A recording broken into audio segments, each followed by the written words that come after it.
हम गुंजन चौधरी एकटा उपनयन के गीत गाबऽ जाइ छी। अहाँ सब गीत के अंत तक जरूर सुनब।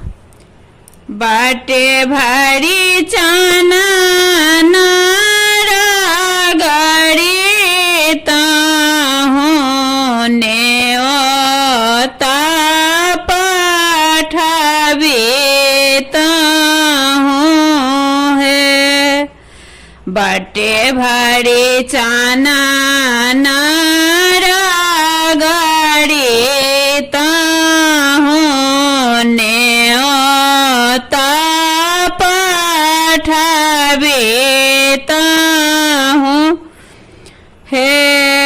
ताही न्योते आओ ता फलना बाबा मारबा चढ़े बैसाता।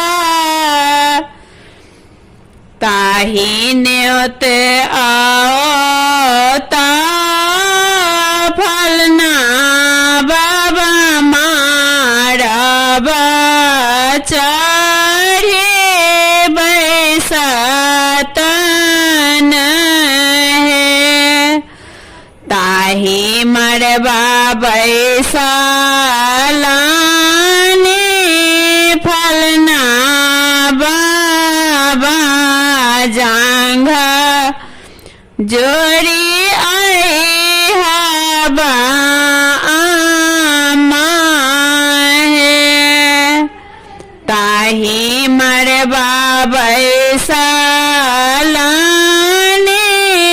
फलना बाबा जांघे जोड़ी आई हबा आमा है। गोद भाई बैसालाने फलना बड़ुआ बाबा लाल जानवा दिया है। गोदा भाई बैसालाने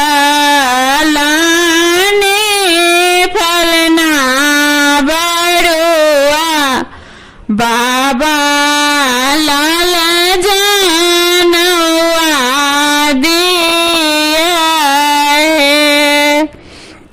मारा बाहे घृता ढारिए गेला स्वर्ग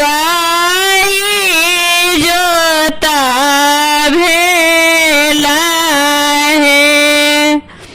मारा बाहे घृता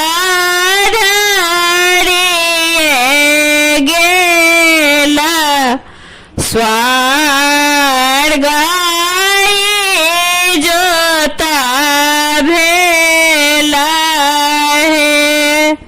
स्वर्ग के पितरा लोग आनंद भेला आबे बांस बढ़ता है। स्वर्ग के पितरा लोग आनंद भेला आबे